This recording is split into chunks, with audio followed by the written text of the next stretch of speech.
배꼽은 다른 수술 부위와 다르게 깊이 봉합 부위가 있기 때문에 그 부위가 습해지기가 쉽기 때문에 상처 부위가 습해지면은 봉합 부위의 양측이 잘 유합이 되지 않는 경우가 있기 때문에 그 부위를 건조하게 유지를 시켜주는 게 중요한데,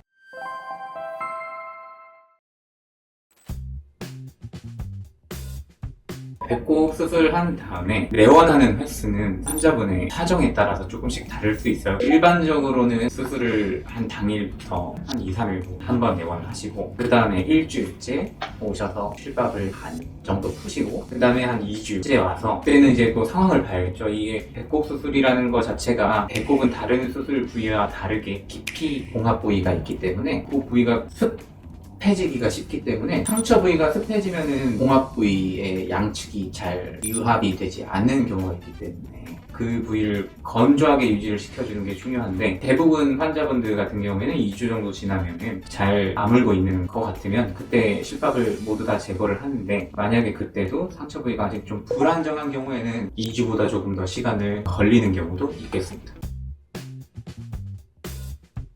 샤워는 하셔야죠. 가급적이면은 자주 오시는 거는 좀 불편하시니까 집에서 드레싱을 하실 수 있으면 좋겠지만, 또 배꼽 부위가 내가 스스로 드레싱하기는 또 쉬운 부위도 아니어서 가급적이면은 드레싱이 되어 있는 상태로 놔두시는 게 좋겠고, 샤워를 하실 때는 되도록이면은 거즈나 이런 데 물이 묻게 되면은 그 안쪽에 이제 패킹되어 있는 거즈까지 다 축축한 거즈로 상처 부위가 닿게 되면은 감염의 위험도 있고 상처 부위가 다시 물게 되는 상황이 발생할 수 있기 때문에, 되도록이면은 샤워하실 때 그 위에다가 방수밴드를 붙였다가 샤워가 끝나자마자 바로 제거를 해주시면 되겠어요. 다만 우리가 방수 테이프를 뗄 때 미리 해놓은 드레싱 부분이 같이 떨어지지 않도록만 주의해 주시면 되겠습니다.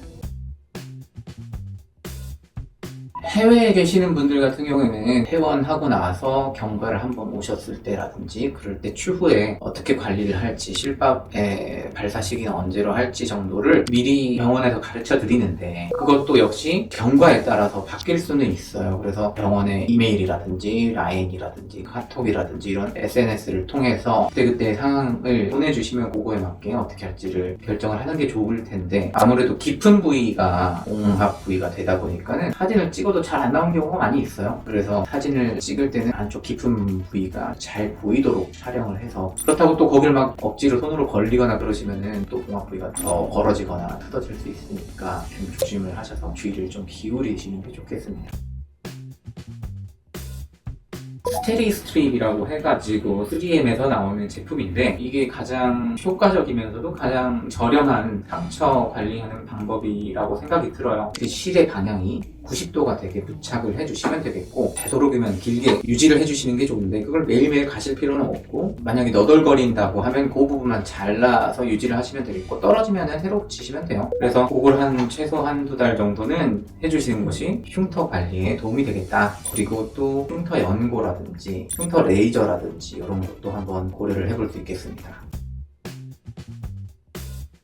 복대를 착용하는 거는 일단 우리가 수술을 할 때 박리를 하기 때문에 박리하는 부위에 압박을 하기 위해서죠. 박리를 하면 공간이 생길 테고, 공간이 생기면 그 공간에 체액들이 고일 수가 있어요. 그러면 염증의 원인이 되기 때문에 압박을 하는 의미에서 복대를 좀 착용을 하라고 말씀을 드리고 있고, 그거는 한 하루 이틀, 3일 정도, 그 이후에 2주가 지나고 3주가 지나고 이렇게 말씀을 드리는 거는 흉터 관리 측면이라고 생각하시면 되겠어요. 복대를 착용하는 시기는 사실은 길면 길수록 좋겠죠. 상처 치유 과정을 보자면은 교과서적으로는 1년 반 정도가 지나야지 상처 치유 과정이 완성이 된다고 하는데, 근데 그 사이에 조직들끼리 서로 유착이 되는 힘이 증가를 할 건데, 이제 그거를 좀 도와주는 거죠. 복대를 착용하는 거 자체가 봉합 부위라든지 안에 고정되어 있는 부위에 힘이 약한 시기가 있을 텐데, 그 부위에 작용하는 힘을 좀 분산시켜주는 역할을 한다고 생각을 하시면 되겠고, 그래서 한 달, 두 달 정도는 말씀을 드리고 있습니다.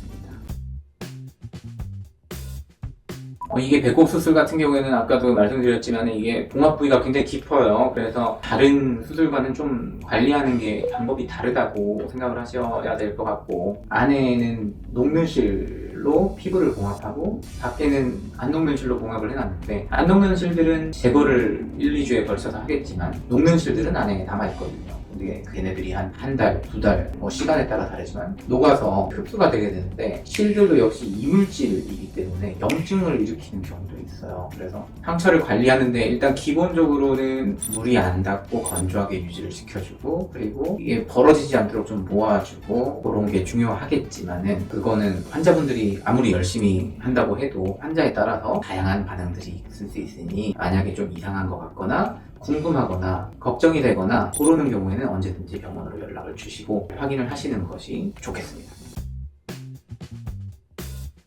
모든 수술은 다 리스크가 있어요. 그렇기 때문에 수술을 하고 나서 관리라든지 시간이라든지 내가 어느 정도 이 수술을 할 수 있는 상황이 됐을 때 수술을 하시는 게 좋지, 잠깐 시간이 났으니까 빨리 해볼까 이렇게 급하게 생각을 하실 건 아니라고 말씀을 드리고 싶고, 만약에 수술을 하시게 되면은 항상 병원과 연락을 긴밀하게 하시면서 적절한 상담을 받아보시는 게 중요하다고